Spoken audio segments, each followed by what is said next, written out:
जय श्री कृष्णा। दोस्तों, कैसे हैं आप सभी। उम्मीद करते हैं कि आप सभी अच्छे होंगे। दोस्तों, आज हम सुनेंगे श्रीमद् भागवत महापुराण कथा 10वें स्कंद पूर्वार्ध का चौथा अध्याय। इस अध्याय में आज हम सुनेंगे कंस के हाथ से छूटकर योग माया का आकाश में जाकर भविष्यवाणी करना। श्री सुखदेव जी कहते हैं, परीक्षित, जब वसुदेव जी लौट आए तब नगर के बाहरी और भीतरी सब दरवाजे अपने आप पहले की तरह बंद हो गए। इसके बाद नवजात शिशु के रोने की ध्वनि सुनकर द्वारपालों की नींद टूटी। वे तुरंत भोजराज कंस के पास गए और देवकी को संतान होने की बात कही। कंस तो बड़ी आकुलता और घबराहट के साथ इसी बात की प्रतीक्षा कर रहा था। द्वारपालों की बात सुनते ही झटपट पलंग से उठ खड़ा हुआ और बड़ी शीघ्रता से सूतिका गृह की ओर झपटा। इस बार तो मेरे काल का ही जन्म हुआ है, यह सोचकर वह विफल हो रहा था। और यही कारण है कि उसे इस बात का भी ध्यान न रहा कि उसके बाल बिखरे हुए हैं। रास्ते में कई जगह वह लड़खड़ा कर गिरते गिरते बचा। बंती गृह पहुंचने पर सती देवकी ने बड़े दुख और करुणा के साथ अपने भाई कंस से कहा, मेरे हितैषी भाई, यह कन्या तो तुम्हारी पुत्रवधू के समान है, स्त्री जाति की है। तुम्हें स्त्री की हत्या कदापि नहीं करनी चाहिए। भैया, तुमने द्वेषवश मेरे बहुत से अग्नि के समान तेजस्वी बालक मार डाले। अब केवल यही एक कन्या बची है, इसे तो मुझे दे दो। अवश्य ही मैं तुम्हारी छोटी बहन हूँ। मेरे बहुत से बच्चे मर गए हैं, इसलिए मैं अत्यंत दीन हूँ। मेरे प्यारे और समर्थ भाई, तुम मुझ मंदभागिनी को यह अंतिम संतान अवश्य दो। श्री सुखदेव जी कहते हैं, परीक्षित, कन्या को अपनी गोद में छिपाकर देवकी जी ने अत्यंत दीनता के साथ रोते रोते याचना की। परंतु कंस बड़ा दुष्ट था। उसने देवकी जी को झिड़क कर उनके हाथ से वह कन्या छीन ली। अपने उस नन्ही सी नवजात भांजी के पैर पकड़कर कंस ने उसे बड़े जोर से एक चट्टान पर दे मारा। स्वार्थ ने उसके हृदय से सौहार्द को समूल उखाड़ फेंका था।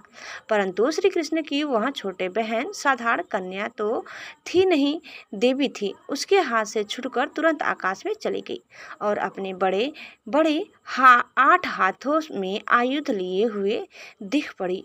वह दिव्य माला, वस्त्र, चंदन और मणिमय आभूषणों से विभूषित थी। उसके हाथों में धनुष, त्रिशूल, बाण, ढाल, तलवार, शंख, चक्र और गदा, ये 8 आयुध थे। सिद्ध, चारण, गंधर्व, अप्सरा, किन्नर और नागगण बहुत सी भेंट की सामग्री समर्पित करके उसकी स्तुति करने लगे। उस समय देवी ने कंस से कहा, रे मूर्ख, मुझे मारने के लिए तुझे क्या मिलेगा। तेरे पूर्व जन्म का शत्रु तुझे मारने के लिए किसी स्थान पर पैदा हो चुका है। अब तू व्यर्थ निर्दोष बालकों की हत्या न किया कर। कंस से इस प्रकार कहकर भगवती योगमाया वहां से अंतर्ध्यान हो गई और पृथ्वी के अनेक स्थानों में विभिन्न नामों से प्रसिद्ध हुई। देवी की यह बात सुनकर कंस को असीम आश्चर्य हुआ। उसने उसी समय देवकी और वसुदेव को कैद से छोड़ दिया और बड़ी नम्रता से उनसे कहा, मेरी प्यारी बहन और बहनोई जी, हाय हाय, मैं बड़ा पापी हूँ। राक्षस जैसे अपने ही बच्चों को मार डालता है, वैसे ही मैंने तुम्हारे बहुत से लड़के मार डाले। इस बात का मुझे बड़ा खेद है। मैं इतना दुष्ट हूँ कि करुणा का तो मुझ में लेश भी नहीं है। मैंने अपने भाई, बंधु और हितैषियों तक का त्याग कर दिया। पता नहीं अब मुझे किस नरक में जाना पड़ेगा। वास्तव में तो मैं ब्रह्मघाती के समान जीवित होने पर भी मुर्दा ही हूँ। केवल मनुष्य ही झूठ नहीं बोलते, विधाता भी झूठ बोलते हैं। उन्हीं पर विश्वास करके मैंने अपनी बहन के बच्चे मार डाले। ओह, मैं कितना पापी हूँ। तुम दोनों महात्मा हो, अपने पुत्रों के लिए शोक मत करो, उन्हें तो कर्म का ही फल मिला है।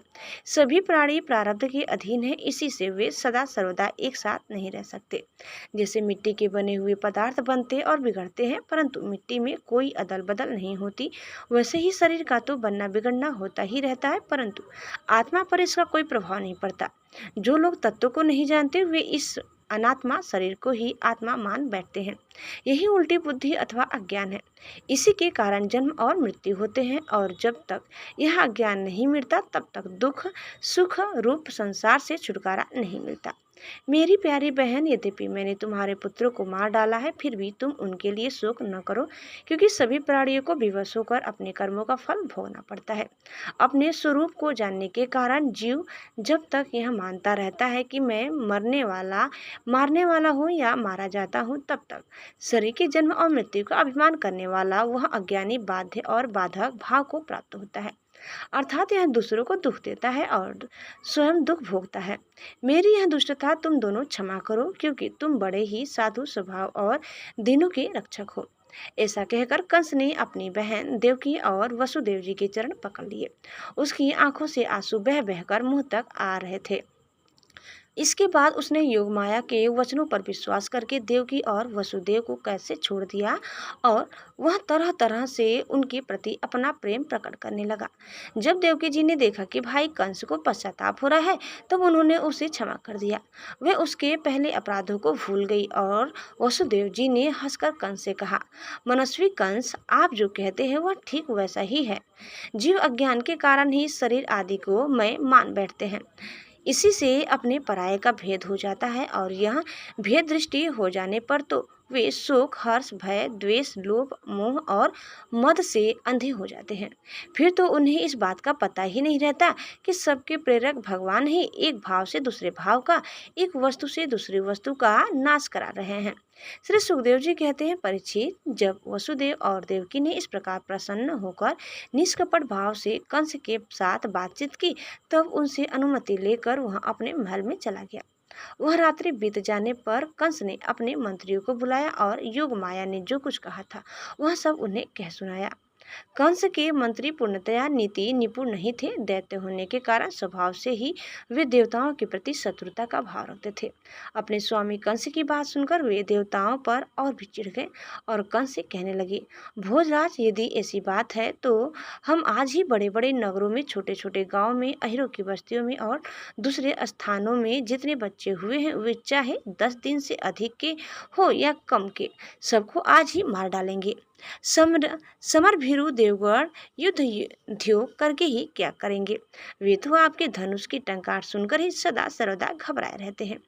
जिस समय युद्ध भूमि में आप चोट पर चोट करने लगते हैं, बाढ़ वर्षा से घायल होकर अपने प्राणों की रक्षा के लिए सम्रांगढ़ छोड़कर देवता लोग पलायन परायण होकर इधर उधर भाग जाते हैं। कुछ देवता तो अपने अस्त्र शस्त्र जमीन पर डाल देते हैं और हाथ जोड़कर आपके सामने अपनी दीनता प्रकट करने लगते हैं।